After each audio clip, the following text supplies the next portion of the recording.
اس کے بعد سورۃ العادیات ہے۔ سورۃ العادیات میں اللہ تعالیٰ نے اس بات کو بیان فرمایا ہے گھوڑے کی مثال دے کر کہ گھوڑا اپنے مالک کا بڑا وفادار ہوتا ہے لیکن انسان اپنے مالک کا بے وفا ہے۔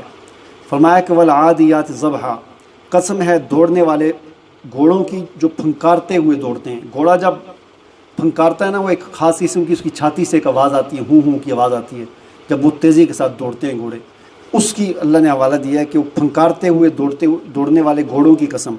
فالموریات قدحا، پھر چنگاریاں اڑاتے ہیں۔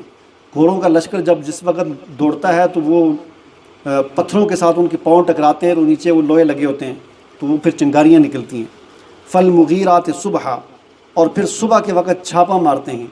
عام طور پر جنگیں جو تھیں اور خاص طور پر حضور اکرم صلی اللہ علیہ وسلم کا یہ طریقہ ہوتا تھا کہ آپ صلی اللہ علیہ وسلم جب کسی جگہ پر آپ نے حملہ کرنا ہوتا تھا لشکر لے کر تو آپ فجر کے بعد حملہ کیا کرتے تھے، صبح کے وقت۔ یہ آپ صلی اللہ علیہ وسلم کی پالیسی ہوتی تھی۔ اور ویسے بھی دنیا میں جتنے بھی کامیاب جنگ جو گزرے ان کا طریقہ یہی ہوتا تھا کہ صبح فجر کے وقت حملہ کرنا۔ تو اس کا حوالہ دیا اللہ تعالیٰ، پھر صبح کے وقت وہ چھاپے مارتے ہیں گھوڑوں کی بات ہو رہی ہے۔ فاثرن بہ نقع، پھر گرد اڑاتے ہیں۔ پھر جب وہ حملہ کرتے ہیں بستی پر تو پھر جب افراتفری مچتی ہے تو اتنا مٹی اور دھول ہی دھول ہوتی ہے۔ فوسطن بہ جمع، پھر وہ گھوڑے جو ہیں لشکروں کے بیچ میں گھس جاتے ہیں۔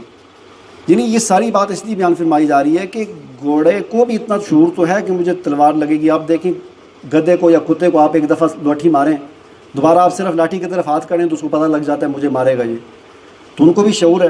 لیکن وہ گھوڑا اتنا وفادار ہوتا ہے اپنے مالک کا کہ مالک اس کو لشکر کے بیچ میں گھساتا ہے تو وہ گھس جاتا ہے، اپنی جان کی پرواہ نہیں کرتا۔ اس کو پتہ تلواریں چل رہی ہیں اور اس کو لگتی بھی ہیں تلواریں، زخم بھی لگتے ہیں، لیکن مالک اس کو جس طرف موڑتا ہے مڑتا ہے وہ۔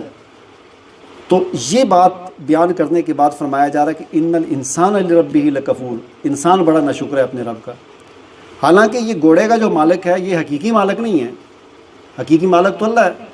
تو یہ حقیقی مالک نہ ہونے کے باوجود بھی گھوڑا اس کا اتنا فرما بردار ہے، تو رب کا مالک اللہ تو وہ حقیقی مالک ہے۔ تو انسان فرمایا کہ اپنے رب کا بڑا ناشکرہ ہے۔ وَإِنَّهُ عَلَىٰ ذَلِكَ لَشَهِيدٌ، اور اپنے اس رویے پر یہ گواہ بھی ہے۔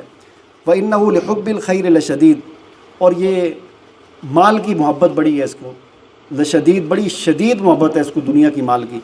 افلا یعلم اذا بعثر ما فی القبور، کیا وہ نہیں جانتے کہ جب نکالے جائیں گے، اٹھائے جائیں گے قبروں سے، وحصل ما فی الصدور ان ربهم بهم یومئذ لخبیر،